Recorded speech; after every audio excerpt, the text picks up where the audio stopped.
Спасибо большое. Добрый вечер, Владимир Владимирович. Руслан Курбанов, Институт востоковедения, Москва, родом из Дагестана. У меня к вам два вопроса и два предложения фактически. Первое я хотел бы озвучить как востоковед, и оно касается древнейшего города России, города Дербент. Я хотел бы от всех жителей Дагестана, от всех жителей Северного Кавказа сказать вам большое спасибо за то, что вы поддержали проект празднования юбилея и подарили стране такой праздник. Потому что Дербент на самом деле гордость и Кавказа, и всей России. В мире не осталось больше таких памятников архитектуры в таком состоянии, как Дербентская цитадель. Некоторые считают, что это самый древний город на территории Российской Федерации. Да, мы тоже так считаем. И кроме того, Дербент для нас это символ все-таки мирного сосуществования огромного количества народов и трех ключевых конфессий. Это фактически Кавказский Иерусалим, где первые иудейские общины появились, христианские общины и мусульманские общины.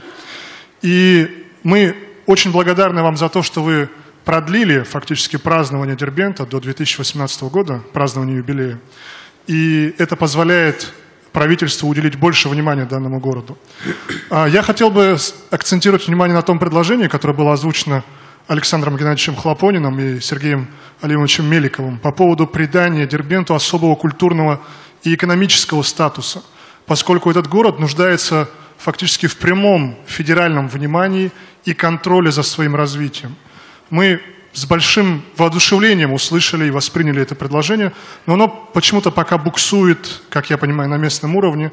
Я хотел бы спросить, будет ли уделено внимание в дальнейшем развитию этого статуса Дербента и что планирует сейчас руководство России для того, чтобы этот символ сосуществования, мирного, гармоничного сосуществования народа в нашей стране на протяжении тысячелетий продолжал оставаться гордостью России и витриной России в последующие годы.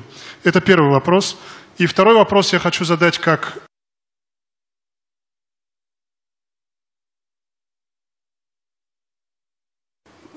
в многих случаях озвучивает голос и запросы кавказской молодежи. Не секрет, что Кавказ впереди страны всей по уровню демографии и по уровню амбициозной молодежи. И, к сожалению, Кавказское поле, оно узко, оно не дает реализоваться потенциалу всего молодежного сообщества нашего региона.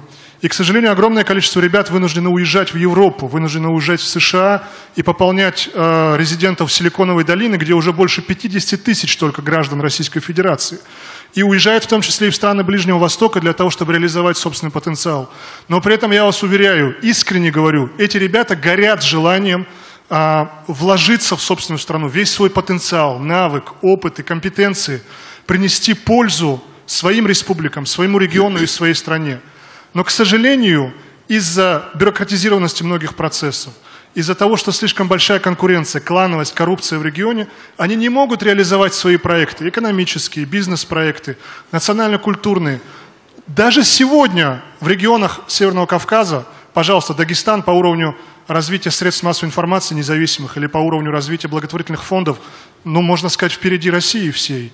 Что касается Ингушетии, развиваются уникальные экономические, предпринимательские проекты в плане, как, например, Ассоциация молодых предпринимателей Ингушетии. Или взять Карачаево-Черкесию, Кабардино-Балкарию, где уникальный национально-культурный проект реализуется или бурсует благодаря поддержке одного лишь бизнесмена, Алия Татаркулова.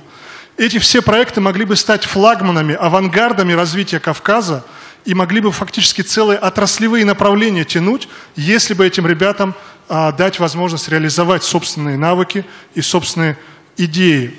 Предложение такое. Почему бы не сделать СКФО модельным округом, где можно было бы для ребят создать некий аналог Кремниевой долины, Силиконовой долины, которая существует в США, но не в плане развития IT-проектов, а в плане развития организационно-управленческих, социально-проектных направлений, чтобы они могли там проходить тестирование и в случае успешности их могли бы внедряться уже фактически на уровне руководства отдельных регионов, и этим ребятам позволялось бы быть авторами и реализаторами собственных проектов на благо собственных республик. Я понимаю, что механизмы нужно еще отработать, отточить, но нужно дать канал этим ребятам для реализации собственного потенциала, иначе мы их потеряем. И Кавказ будет обескровлен, и Россия очень сильно потеряет. А мы должны, на мой взгляд, работать в обратную сторону, вовлекать обратно ребят и ставить их потенциал на службу собственному региону, республике, стране для будущего процветания. Спасибо большое.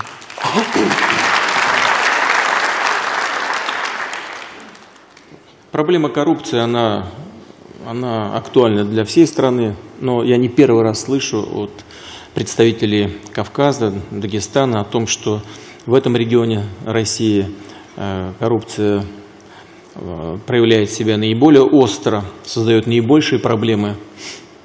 Но ведь не из Ставрополя и не из Краснодарского края импортировали коррупцию в Дагестан.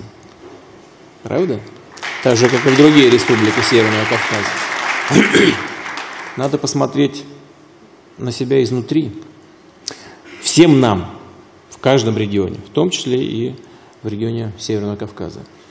Первое. Второе. Не думаю, что много в процентном, во всяком случае, отношении к населению соответствующих республик много представителей в Кремниевой долине там работает.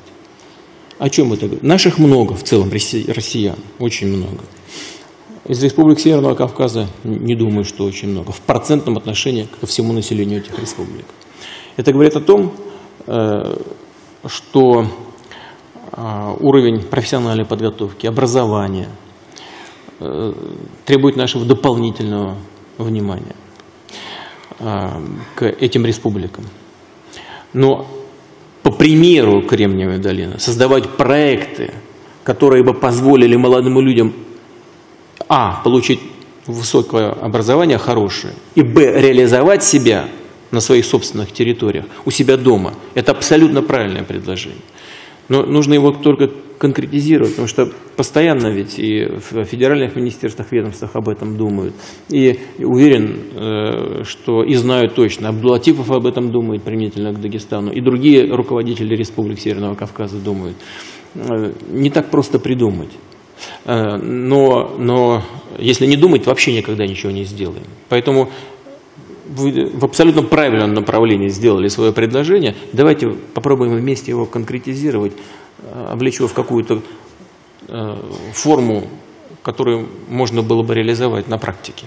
А так в целом абсолютно правильно.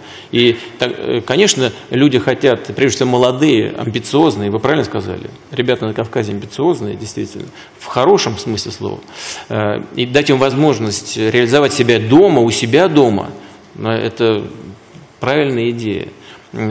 Дать возможность им образование получить, спортом заниматься. Вот, вы знаете, причем добиваться успехов в интересах всей России. И люди молодые на Кавказе могут это делать. Я знаю по своему, так сказать, основному виду спорта, по дзюдо. У нас, вы знаете, в 2012 году на Олимпиаде наша команда по дзюдо национальная получила результат, который ни одна команда в мире за всю историю Олимпийских игр, когда дзюдо стало олимпийским видом спорта, не добивалась. Но так мотивация какая? Я же с ребятами разговаривал там, в том числе с Кавказа. Чего говорили? Выходил на татами умирать. Понимаете?